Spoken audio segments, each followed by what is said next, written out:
Landon Rees was a self-made billionaire, the kind of man people admired and envied in equal measure. He built his tech empire from a dusty garage in Houston and never looked back.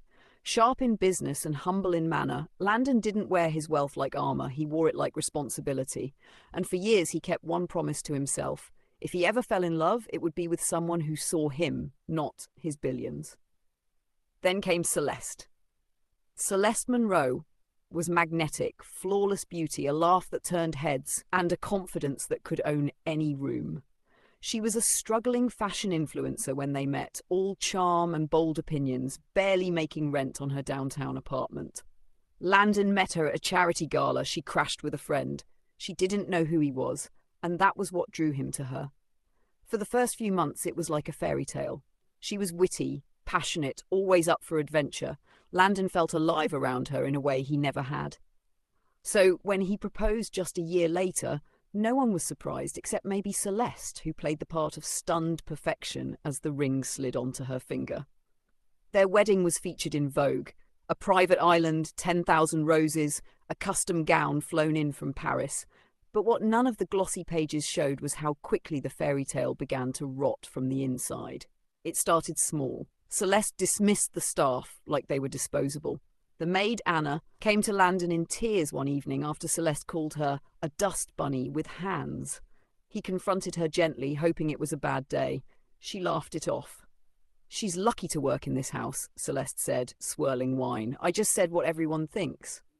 Landon didn't push. He'd learned long ago not to overreact. People make mistakes. But it didn't stop. At dinners, she rolled her eyes when he talked about work. At events, she cut him off mid-sentence to correct his pronunciation or belittle his stories.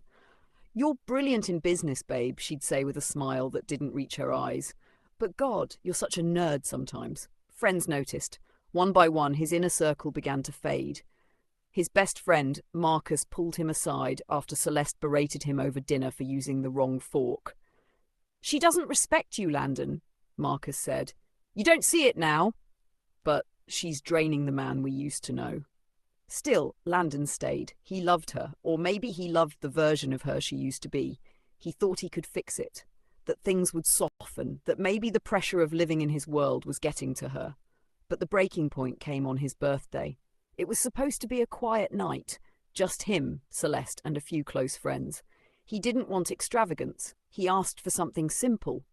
Instead, she threw a massive party without asking him, invited celebrities he barely knew, and posted a reel online calling it the most boring billionaire's birthday. Until I fixed it.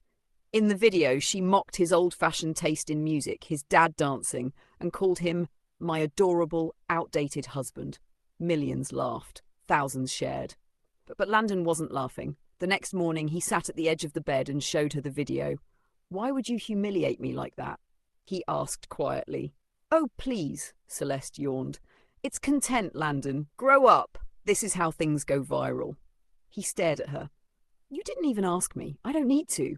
You're my husband, and honestly, you're lucky people even find you interesting when I'm not in the frame." That was it. He didn't shout. He didn't argue. He simply stood, got dressed, and walked out.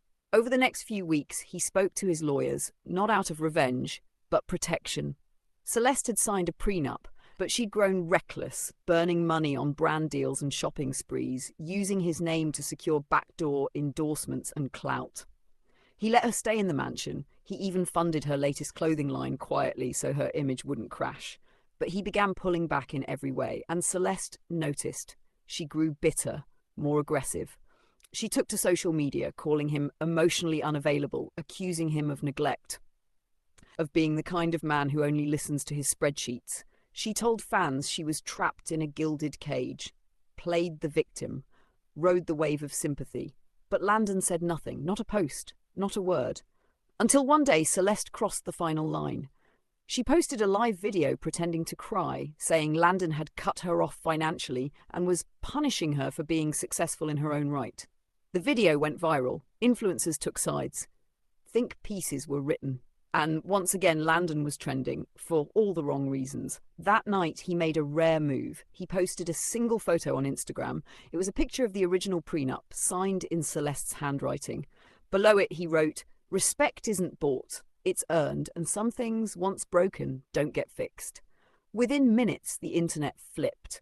Suddenly, people were digging through Celeste's content, calling out the manipulation, the gaslighting, the months of disrespect. Screenshots of her mocking staff, clips of her dismissing him in interviews, all surfaced. She tried to fight back, posted another video crying, claiming it was all taken out of context. But the damage was done. Brand deals dropped her, her fashion line tanked, and behind the scenes, Landon finalised the quiet divorce papers with a team of lawyers who'd seen this coming for months. She left the mansion 2 weeks later with 3 suitcases and a desperate call to her agent that went unanswered. No goodbye, no closure. Landon didn't celebrate, he didn't gloat, he just went back to work, back to living with integrity. He donated more, mentored young entrepreneurs, and refused to let bitterness stain his character. One day, months later, he walked into a quiet bookstore downtown and picked up a copy of a biography about broken love and redemption. The cashier looked up and blinked. "You're Landon Reese, right?" He smiled faintly. "Sometimes." She paused, then added, "You deserved better." He nodded. "Yeah, I did." And that was all. No grand speech, no revenge tour, just a man who gave everything and finally chose to give himself peace.